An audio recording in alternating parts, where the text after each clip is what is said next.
In general, the higher rates of belief correlate with high rates of homicide, juvenile and early adult mortality, STD infection rates, teen pregnancy, and abortion. No democracy is known to have strong religiosity and high rates of social health. The most theistic, prosperous democracy, the United States, is almost always the most dysfunctional of the developed democracies, sometimes spectacularly so. Increasing adolescent abortion rates show a positive correlation with religion and a negative correlation with non-theism. Higher rates of non-theism also correlate with lower rates of social dysfunction. This is, again, statistically valid data conducted by Christians, not atheists. What about charity? Well, the Organization for Economic Cooperation and Development lists the charities according to percentage of earnings. Number 1, Sweden. Norway is number 2. Denmark is number 3. Netherlands, number 4. Belgium, Finland. Secular democracies give far more money to charity than good old Christian America, which rates number 19. As I said earlier, we all have the same facts. You might not like these facts, and indeed you may hate them, but they remain facts. My data tonight is from different corroborating sources, most of which are religious-leaning or religious organizations themselves. They all show the same thing. Christianity fights progress, undermines civil rights in favor of its own expansion and control. It places itself above the health and welfare of women, children, teens, and families, all under the dishonest cloak of love and compassion. In closing, if someone came to you with hard data proving you were hurting people in your country, I bet you'd stop. Christianity won't. It just denies and redirects, never pausing for a minute to ponder how much damage it is doing. This is not good for America. This isn't good for anyone. Thanks, Christianity, but no thanks. David Silverman. All right, we have 12 minutes of opening statements of Mr. D'Souza.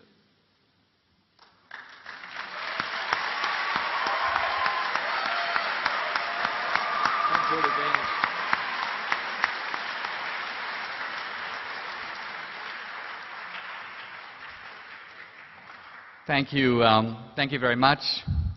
It's a great privilege and great honor to be here. What a beautiful setting this is, and thank you all for coming out. It's the first time I've been meeting and debating David Silverman, so I'm looking forward to a lively debate. I do want to say that in one respect, we are very much on the same ground. This is a debate that is going to be conducted in the language of reason alone. At no point in this debate am I going to appeal to authority, scripture, revelation. I'm going to speak the common language of the university. And I very much welcome David Silverman's emphasis on facts. I share it. And we're going to find out in this debate who has the facts and what these facts actually mean. Now, I should say right away that David Silverman's opening statement, which I will specifically rebut later, is a little bit of a surprise at the outset, because even if all of it is true, it would only prove that Christianity has been bad for America in the last couple of decades. All the issues that he talks about, stem cells, abortion, gays, are a very recent development in America. So even by his own admission, Christianity was really good for America, or could have been really good for America through the 1950s and 60s. But then some new issues have come up recently in which Christianity has evidently fallen short. We're going to talk more about those issues later. I actually want to get to the core of America, not peripheral issues which reasonable people, whether Christian or not, can take either side on. I want to get to what America really is, and what does Christianity have to do with that. So here we are on an Ivy League campus, and we're asking, what does Christianity do for America? And my first answer is, it has given us the Ivy League. Most of the Ivy League colleges were started as Christian institutions, including my own alma mater, Dartmouth. Dartmouth was founded by a Yale clergyman who went up in the woods of New Hampshire to educate and Christianize the native Indians. Sometimes I wonder how I got there. I think I might have misread the catalog, the part about the Indians. So these colleges today have become very secular. But nevertheless, we would not have the Ivy League if it wasn't for the fervor of evangelicals who emphasize not only their religiosity but also education. Now, let's look for a moment at America. David Silverman mentioned science. Let's talk about a man of science, Thomas Jefferson, who was a man of the Enlightenment, a man of science, and not a very devout Christian. Jefferson is actually known for sitting with the Bible and a pair of scissors, and when he found passages he didn't like, he cut them out. So Jefferson was not a very devout Christian, and in a way, neither were some of the founders. Probably on the balance, the founders were Christian, but when I think about America and Christianity, it's not a debate about did the founders go to church, what did Ben Franklin really think about the Trinity. It is rather, where do the core ideas of America come from? Our philosophical ideas, our economic principles, the concept of rights, of human dignity, of the value of human life, the abolition of slavery, the civil rights movement. What does Christianity have to do with those things? And my answer is one heck of a lot. So here's Jefferson assigned by the founders in Philadelphia to go and write a document identifying the source of rights. And this man of the Enlightenment, very familiar with Locke, very familiar with social contract, when he sits down to write where do rights come from, he can think of only one source: the Creator. The Creator is the source and the only named source of rights in the view of Jefferson. We are created equal and endowed by our Creator with inalienable rights. Focus on that word inalienable for a moment. Why are our rights inalienable? We can't give them away. We can't sell them. We can sell our labor. I could sell my shoes. Why can't I sell myself? Well, because I don't own myself. In a sense, if you look at life itself as a gift from God, we don't have the right to sell it.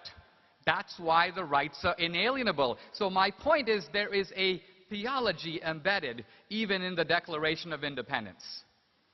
Now, what about the idea of separation of powers, checks and balances, minority rights? All of this comes out of the Christian idea. You could call it the low view of human nature. It was Immanuel Kant who said, out of the crooked timber of humanity, no straight thing was ever made. Now, when you think about the founders came to America, but they didn't come to America empty-handed. They came to America bearing on their shoulders Athens and Jerusalem. What's Athens? Classical reason. What's Jerusalem? Judaism and Christianity. Now, in saying this to you, I am giving you an historical fact. Every historian who knows anything about the people who came to America knows that they came bringing with them a centuries-old tradition stretching back to Socrates and the Hebrew prophets and Christ. And those ideas embedded the country that they built. So the reason we have liberalism in the small sense of the term, small l, the idea that we don't trust power, is because we look at human nature as sinful. And therefore we have to divide power, a legislature, an executive, a judiciary. That's why we have checks and balances with people looking over each other's shoulder. Because absolute power, as Acton puts it, corrupts absolutely.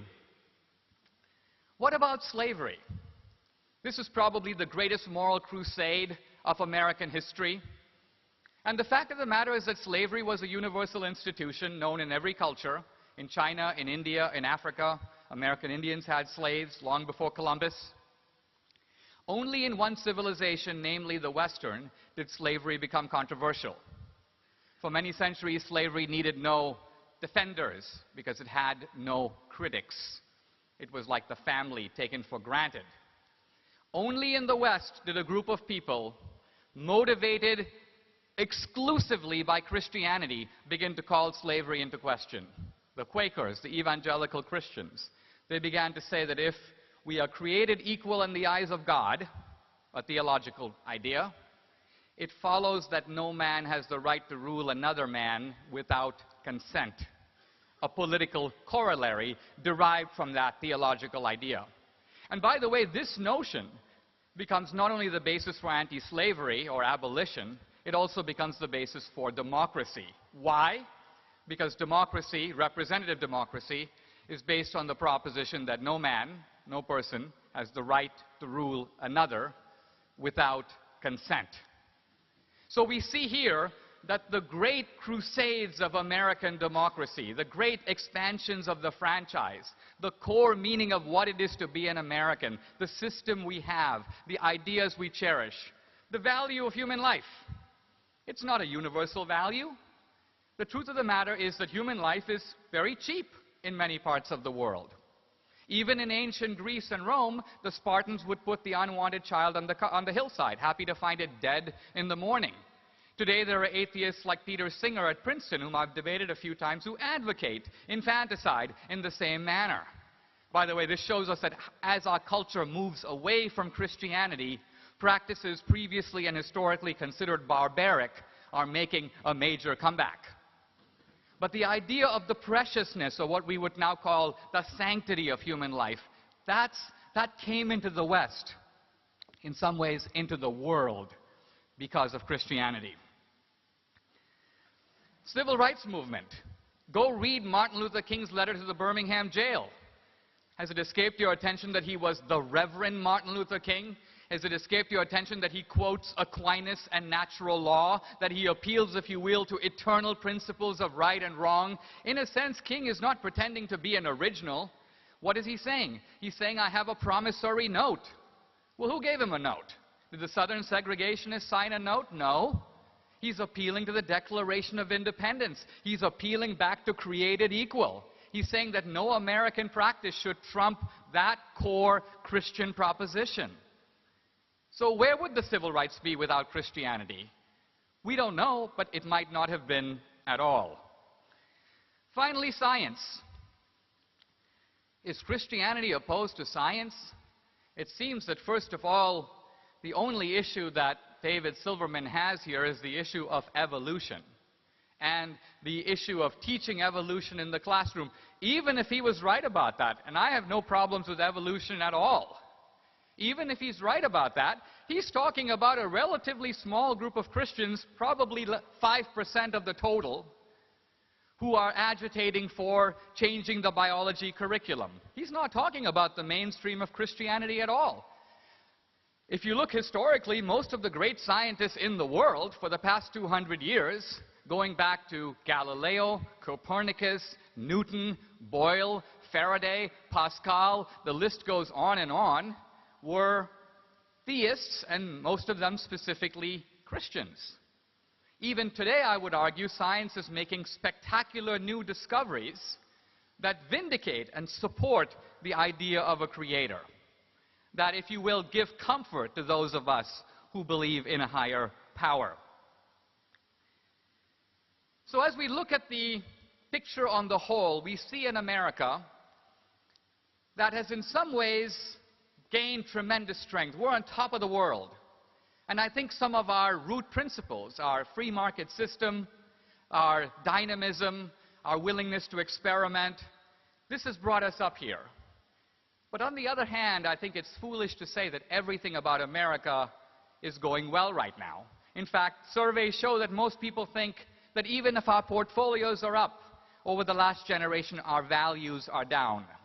One reason people focus so much on these issues, prayer in schools, abortion, to me those are symptoms. But they are pointing to a deeper dilemma, a sense of, have we as a country lost our way? Is this why we are getting our butts kicked by the Chinese and the Indians and the Indonesians and the Brazilians and all these emerging markets. So